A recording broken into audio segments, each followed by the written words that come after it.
თქვენ ნომერ მეხუთე პენიტენციურ დაწესებულებაში 21 იანვარს მოინახულეთ მზია ამაღლობელი. Შემოწმეთ მისი განთავსების პირობები და უფლებების დაცვის მდგომარეობა და ვიდრე საქმის დეტალებზე გადავალთ და ამას კითხავთ, მანამდე ცნობილია, რომ ამაღლობელი დაკავების დღიდან შემშილობს და იღებს მხოლოდ წყალს. პირველ რიგში, რა თქმა უნდა, პერსონალური ინფორმაციის დაცვის გათვალისწინებით, თქვენი მანდატის ფარგლებში თუ არის შესაძლებელი, რომ გითხრათ მისი ჯანმრთელობის მდგომარეობის შესახებ ინფორმაცია.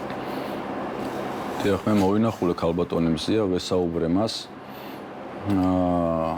ჯანმრთელობაზე შეგნებულად არ ვისაუბრებ, იმიტომ რომ ეს პერსონალური ინფორმაცია არის. მისმა წარმომადგენლებმა უნდა ისაუბრონ მის თანხმობის შემთხვევაში. ერთ-ერთი შემეძლია ვთქვა, რომ როცა მე ის მოვინახულე, როცა ვესაუბრე, ის ნორმალურად იყო, ჩვეულებრივად მესაუბრა და ყველა საკითხზე, რაც ჩემთვის იყო საინტერესო და მისთვისაც ეს დიალოგი ნორმალურ პირობებში შედგა. მასთან შევედი საკანში, მათ შორის საკანიც ვნახე, რა პირობებში უწევს მას ყოფნა, ანუ დეტალურად ვნახე ეს ყველაფერი.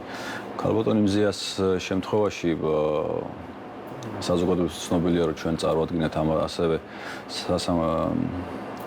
სასამართლოს მეგობრის მოსაზრება, რომელთაც სააპელაციო სასამართლოს თხოვდით, რომ გაეთვალისწინებინა ეს მოსაზრება და იმ მტკიცებულებების ფარგლებში, რაც წარდგენილი აქვს პროკურატურას აკვეთის ღონისძიების ნაწილში, თავის მსჯელობაში განსხვავებულად ემსჯელა ამაზე და უფრო მსუბუქი აკვეთის ღონისძიების ფორმა გამოეყენებინა თუ იყო ამის შესაძლებლობა. სამწუხაროდ სააპელაციო სასამართლოში მხარის წარდგენილი საჩივარი არ იქნა განხილული, არ ვიცით ახარო ეს და თუ რა არის ამის მიზეზი.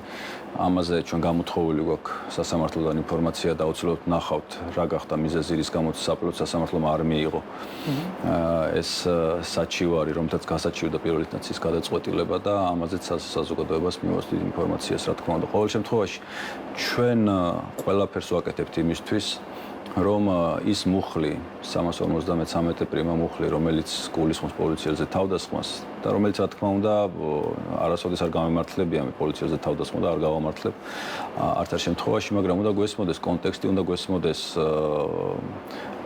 თვითონ ადამიანის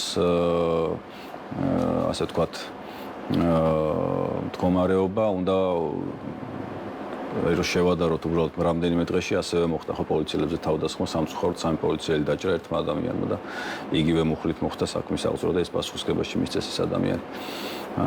ასე რომ ყველაფერს აქვს მნიშვნელობა და არ არის აუცილებელი ყოველთვის პატიმრობა იყოს ერთ-ერთი აკვეთი ღონისძიების ყველაზე მძიმე ფორმა გამოყენებული. ხო სრულად შესაძლებელია ეს იყოს გირაო, იყოს თავდებობა ან სხვა ფორმები, რომელიც არ გულისხმობს პატიმრობას. პატიმრობა არის ყველაზე მძიმე ფორმა იმისთვის, რომ ადამიანი ჩამოაცილოს საზოგადოებას და ან ის უნდა მიმალვას ცდილობდეს, ან მოწმეებზე ზეწოლას უნდა ცდილობდეს. მე ვფიქრობ, რომ ქალბატონი მზიას შემთხვევაში ასეთი პირდაპირ მტკიცებულებები, რომ ამის საფრთხე არსებობდა საქმეში არ ვიცი იყო თუ არა, მაგრამ ჩემი აზრით გამომდინარე იქიდან, რომ მთავარი მტკიცებულება არის ვიდეო კადრები, მოწმეებზე პირდაპირ ზეწოლის ასე ვთქვათ, მოწმეთა ჩვენება არ იქნება მთავარი მტკიცებულება, ხო?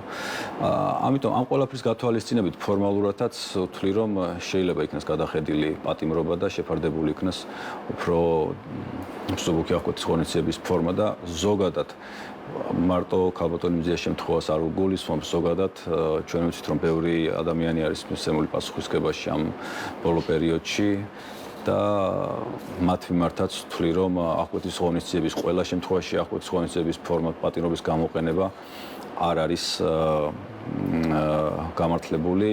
მე ხა არ ვიცი საქმეების მიხედვით ამტკიცებულებებია, მაგრამ ხა 40 საქმიდან ყველა საქმე როგორ არის ისეთი, სადაც პატიმრობის გამოყენება აუცილებელია, ხო სადღაც შეიძლება გირავ იყოს გამოყენებული ან სხვა ფორმა.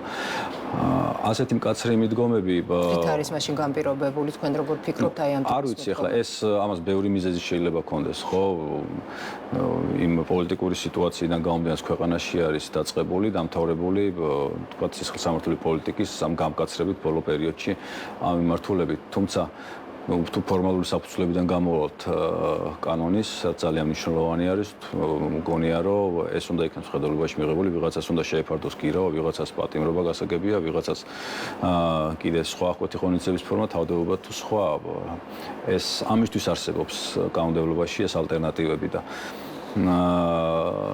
ამიტომ მოუწოდებ მე საინტერესო თქვენი პროკურატურასაც და მოუწოდებ სასამართლოსაც რომ უფრო ჰუმანური მიდგომები იქნას გამოყენებული, როდესაც ადამიანების დაპატიმრებას ეხება საქმე.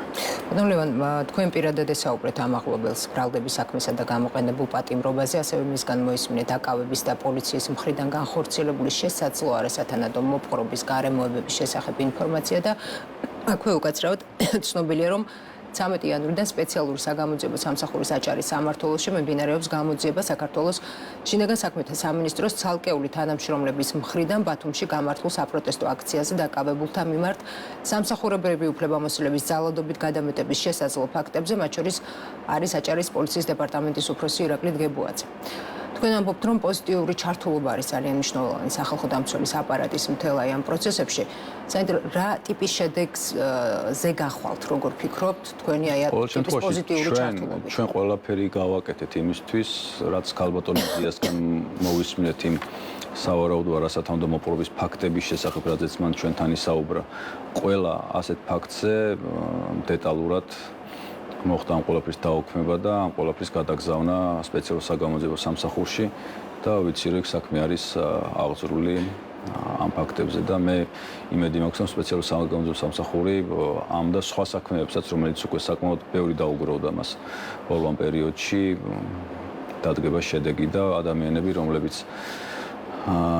რომლებმაც გაიმეტეს ჩვენი მოქალაქეები არასათანადო მოპყრობისთვის დაკავების დროს ან დაკავების შემდეგ და ამის კადრები ვნახეთ ჩვენ ყველამ და კადრების მიღმათაც ბევრი ოქმია, ბევრი შემთხვევა, როცა ისინი აცხადებენ ამის შესახებ, ამაზე პასუხისმგებელი პირები იქნებიან პასუხისმგებაში მიცემული. ეს არის ძალიან მნიშვნელოვანი, მნიშვნელოვანი არის რომ კანონის უზენაესობის პრინციპი იქნას დაცული. და ეს გამოსავალი არის კანონის უზენაესობის პრინციპის დაცვა, სამართლიანობის განცდა კონდეს საზოგადოებას. ყველას მიმართ საზოგადოებაში უსამართლობის განცდა არ უნდა იყოს.